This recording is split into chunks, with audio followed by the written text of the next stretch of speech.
Welcome to Backstage. Who doesn't like a great meal, maybe with some wine? Hands up. I know most of you do. So today we're going to create a little bit of magic here, but first and foremost, I want to introduce my rock star guest, Chef Michael Allemeier, all the way from Calgary, but home was originally Winnipeg. Graduate of Calvin High School. Yes. Absolutely, and Red River College. Wow. As well, so very proud of those two institutions for sure. They really set me up. Yes, so we did well by raising you, but then off you went and did all the wonderful things you do. Well, there's a big wide world out there, right? It is. But you're back here now because a certain challenge was put to you. You know what, and it's been a great challenge as well. So the Dairy Farmers of Canada, along with the Dairy Farmers of Manitoba, issued a challenge to a couple of us chef-like people. It's called the Pantry Challenge. So we've got Nicole in Toronto, we've got Lindsay in Halifax, and myself in Calgary. Now the challenge to us was to come up with 2 quick and easy recipes using everyday common ingredients, okay? So don't get too fancy, nothing too chef-like, right? And of course, to feature real cream and how versatile it is and how wonderful it is and how it really is a staple to, you know, everyone's pantry, right? And most of us, you know, don't want to do cream because it's fattening and it's not good for you. Well, you know what? I have heard that before, but here's the thing for me. A little bit goes a long way, right? It really does. I mean, to deprive yourself of that richness, to deprive yourself of that wonderful smooth texture that it creates, and whether you're making soups or sauces, and you know, as far as lightening up desserts go, I can't think of a better way to, you know, once it's whipped and you've got all that wonderful air trapped inside of it, then you fold it in with melted chocolate and you get your mousses and everything all made. Come on, you know what? I think the philosophy of a little goes a long way is really the one to embrace. Yes, and they are quick and easy, and in this day and age when we're rushing, whether it's to jobs, whether it's kids, we're always in a rush. So these dishes actually are magical in a sense, and we get to, I guess, sit back and enjoy good food once again. And the big thing for the challenge for me, and I really loved it because I'm a professional chef, right? And it allowed me to be, you know, a real person in the sense that I have 2 busy boys. And when it's dinner time, we have 20 minutes. We're no different than anyone else. I don't spend hours and hours preparing elaborate dinners at home for my family because, you know, there would be no skiing, there would be no gymnastics, there would be no swim club, so on and so forth, right? So, you know, 20 minutes is what we have. So with this challenge, I looked at my own pantry and I looked at my 5 favorite ingredients. So for me, obviously, lots of fruit and vegetables. That's always top of the list, right? And then real Canadian cheese. I mean, I've yet to find a child that does not love cheese, right? Pasta, of course, I mean, it just feels, especially with busy boys, right? Absolutely fantastic. I always have a little bit of real cream in my fridge, right? And herbs, lots and lots of fresh herbs. They just add that little bit of interesting elements to just kind of perk up, you know, your everyday meals. And here's the thing with the recipes, maximum 20 minutes from beginning to end. Okay, hard to believe, but you know what? He's so easy on camera too, because I want to talk a little about your TV career. That was a great couple of years. The, you know, those Food Network channels and the programs on there. So the whole experience for you, what was it like? Well, you know what? I was very honored to be asked to join the Cook Like a Chef team. So Cook Like a Chef was a wonderful show shot in Toronto, done for Food Network Canada, and we shot that. We did 5 seasons. 168 episodes, and it was a collection of real chefs from across the country. There was about 8 of us, and we basically chose different topics. And what I loved about the theme of the show, something very near and dear to me, it was about technique. It was about technique, and it was about sharing, and it was about educating, which is really funny because that's what I do now, right? I'm a culinary instructor at SAIT, Southern Alberta Institute of Technology in Calgary, and so it kind of helped groom me for a little bit of what I'm doing nowadays, and it gave us an opportunity to kind of demystify the art of being a professional cook, and we had a lot of fun on that show. It was a little crazy sometimes with all those camera guys running around, and I know, that funky music and everything else like that, but boy, oh boy, it was a ton of fun. Wow, okay, so we are going to talk a little bit about pasta, which will be the dish that you'll be creating your magic with. Pasta, I think wine, and again, something very near and dear to my heart. Yes. Yeah, before I was at SAIT, I had the privilege of running, I think, one of the finest kitchens in Western Canada. I was the winery chef at Mission Hill Family Estate, which is, if you've never been to Canadian wine country in the Okanagan, you have to go see Mission Hill Winery. It is spectacular. It's probably one of the most, I've visited so many wine regions. I've been to the ones in South Africa, I've been to Italy, I've been to Germany, I've been to France, Napa, you know, all the usual suspects, places like that, and I've yet to ever see a winery as extraordinary, as breathtaking, and as so elegant as Mission Hill was. And it was honestly, you know, 6 of my, you know, fondest years. I've always had a huge passion for food and wine. I've been very fortunate, you know, in all the places I've worked, there's always been like really strong, solid wine programs, great sommeliers, things like that. So just through osmosis of, you know, I've kind of, you know, enjoyed it and done a lot of research on my downtime as well, right? And what was unique about Mission Hill is everything focused around the wines, right? So everything we did worked around the wine. So we'd start with the wine, would analyze its flavor profile, its intensity, acidity, sweetness, tannin profiles, all that, and then we would build the food around it. And it was really extraordinary. Like for me, the merit, or you know, the completion of knowing the dish was perfect was in the pairing. Didn't matter how great, you know, the plate of food was. If it didn't work with the pairing, it was useless, right? It's totally amazing how the two have to, it's like a yin and yang coming together. And we had so many great suppliers to deal with, amazing farmers, wonderful artisanal cheese producers all throughout the valley. It was at the tip of your fingers. Oh, I know. Now it's back to everyday life, going into the fridge. All right, so we are going to do penne. Is penne kind of a different kind of pasta? You know what? Penne is a tube-like pasta. Now, I chose penne, but you can use anything that you have. That's the beautiful thing about these recipes we created for the Pantry Challenge, is it's about versatility, right? So the actual pasta is penne with ham, mushrooms, and peas served in a creamy sauce. A cream sauce. Absolutely. Right. Oh yeah, okay. no, there's a little bit. Now, I have to tell you, this recipe has also been kid tested. My oldest boy, Colin, little bit of a picky eater, right? It's kind of the curse of a chef, of course, right? I'm sure there's some bad karma somewhere down the line for that.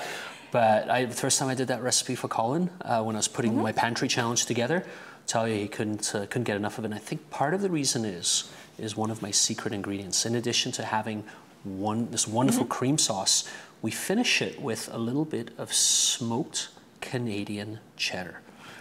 There you go, folks. Yeah. Are you ready? Let's do it. The challenge is in. Michael in the kitchen, next. All right, we're ready for a little pasta? I am. Now wait till you try this. All right, I don't want to build it up too much. Okay. But it arguably could be one of the best pastas you've ever had. All right, let's and go. It's super simple. I mean, these are our ingredients right here. So I'm going to start off, I just want to start the saute first. So I'm going to start off with just a little bit of olive oil. All right, and then I'm going to add some onions and just a regular white onion that's been diced. Nice, all right. So we're going to get that in there, and I'm just going to turn up the heat a little bit. Let's get this cooking.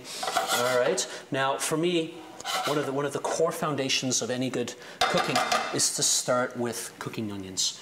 You know how awesome it is when the house starts smelling, right? When onions are going and everything. Like the onion right, when your husband starts cooking dinner, you know how wonderful it is. Oh my goodness, exactly. it smells right? so much better when someone else is doing Absolutely. it. Absolutely. Now, the trick to onions is you need to cook them, right? Too many people kind of just partially cook them and they got a little bit of that raw flavor. When you cook them all the way through, they really transform and they turn into something wonderful and sweet and earthy and natural and absolutely extraordinary. All right, so we want to let those cook for a little bit more. And then what I've got here is a little bit of minced garlic. All right, just straight minced, not too fine. No, it's I like it a little coarse, right? Especially this is a pasta, and for me, pasta, you think of Italy, right? And I mean, you know, if you want refined, elegant cuisine, you go to France, right? If you want good, wholesome, soul-satisfying food, you go to Italy, right? And technique it's more about ingredient and it's more about, you know, flavor profiles. Right. And in Italy, this is it, right? It's like, we're not French, we are Italian. Well, speaking of where people are from, you were born actually in South Africa? You know what? I was born in Johannesburg. An English mother, German father. Right? They met down there, and whoop, all of a sudden I came along, right?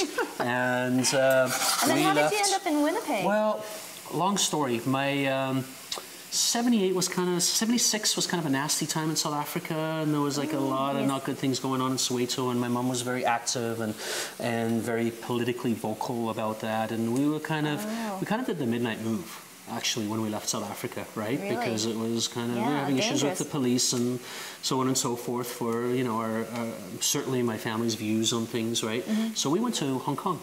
And we literally left everything behind, and we went to Hong Kong, and we spent a few years in Hong Kong, and then we immigrated to Toronto.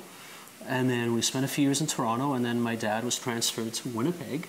And I want to say that was probably 82, right? Okay, and then, you know, I was done high school 85, and went right into my apprenticeship. Okay, that's absolutely gorgeous. The smell is fantastic. The onions are tender. Yes. Exactly. So in goes the garlic, and then just a few chili flakes as well, all right? Something that you see a lot, and I love it because it just adds just that little bit of spiciness. Spice and heat, and that's really popular these days. But you know, if you use a little, once again, it's all about subtlety. When you cook, it's all about creating wonderful, subtle nuances, right? And now you can really smell that. The chili and the garlic's really coming out. And then what I've got here is some diced ham. Now, what I love about this is most fridges have ham.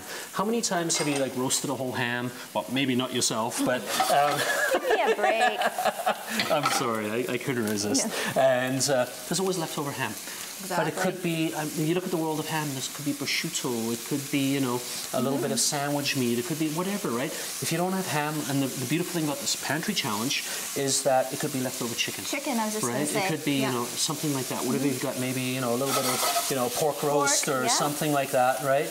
And same thing, I want to saute this, because by sauteing each ingredient like this, you're releasing different flavors, and you're building intensities and levels of flavor as well, right? And you just kind of give it a quick little toss in the pan like that, right? And so we should follow then these ingredients going into the pan like this, right? Absolutely. You can't just dump everything in. Well, you know what? Probably what I would do. think here's the thing. Once the onions are cooked, if you want to dump everything in, do it. But that's, if there's one thing you're going to cook all the way through, cook the onions out. Yeah, absolutely. There you go. And then mushrooms. Look at this. I've got wonderful sliced mushrooms. Now these are just the ordinary button mushrooms, but say you preferred, you know, like maybe shiitake mushrooms or oyster mushrooms, or, you know, if you were maybe a forager and had some like chanterelle mushrooms or morels, you know, in the spring. Mushroom's a mushroom to me. And same thing. We just want to get all those flavors nicely integrated and coming together, right? Now, what I recommend you do with this is, when you, it's because it's a pasta dish, you have to cook your pasta. Right. Right? So have your salted water boiling, and your water should always taste like the ocean. Right? Really? People always ask, how much salt do you need, right? Yeah. And the big thing for me is that it should always taste like the ocean, and that's what every Italian will tell you as well. So as soon as your water comes to a boil, put your penne noodles in, and the penne is going to take, depending on the actual brand, anywhere from 7 to 9 minutes. So that works perfectly with this, right? So we'll, you know, the noodles are cooking away, right? Yes. Then now here's the star of this dish. Yes, all right. the cream. A little bit of cream. All right. And now how much? something's just enough. Okay. Right? That's always the perfect amount, right? Okay. But you see what happens now? This is where the magic really starts to happen. The cream is now going to integrate with all those wonderful flavors. The shallots, the onions, the garlic, the chili, the ham, all the mushrooms. It's all going to come together And I love how the onions really caramelize nice. and we have this real sweetness coming out right now. Absolutely. No, this is absolutely fantastic. And now, depending on the type of sauce you like, so maybe you like your sauce a little bit heavier, maybe you like it a little bit lighter, right? If you want a little bit lighter, it's pretty well ready to go. Just bring it up to a simmer. But if you want your sauce to be a little creamier, maybe, you know, a little bit, you know, stick to your ribs a little bit more, just reduce the cream down a little bit. That's the wonderful thing about cream, is it's extremely versatile. It is what you want it to be. Oh. Right? At the end of the day. And he said that very wide-eyed. It's so true. He loves cream. Well, you know what? last night I took a reflective moment, and I was kind of thinking, how much cream have I touched in my career? I'm pretty sure I could fill an Olympic-sized swimming pool. I'm sure. I'm just saying, yeah, right? You know. That Do you could have cream in your coffee? Hey? Absolutely. Well, just adds that little bit of richness to it. I like, you know what? I love a light cream, and in Manitoba we actually have a 6% light cream, which is extraordinary, and it kind of just, it adds such a richness to it. And it's just, you just feel good about yourself, right? That's just me, right? It's delicious. It's delicious. What can I say, right? All right, so that's perfect. So you see how it's come up to a simmer. See how it's thickened. You know it's going to taste great because all those flavors are coming together really nicely. Now what we're going to do is we're going to add our pasta to it. So here's our penne. We've just drained it. Right. All right, and we're going to just put the pasta in. All right. Now the trick to pasta is you should always cook it al dente, right? Now to the Italians that means firm to the bite, right? Oh, Look like at how that, many of us right? can do that in the kitchen? If I was doing that, okay, it would like be everything now in the all kitchen, over the counter. Like everything in the kitchen, the first 100 times is the work.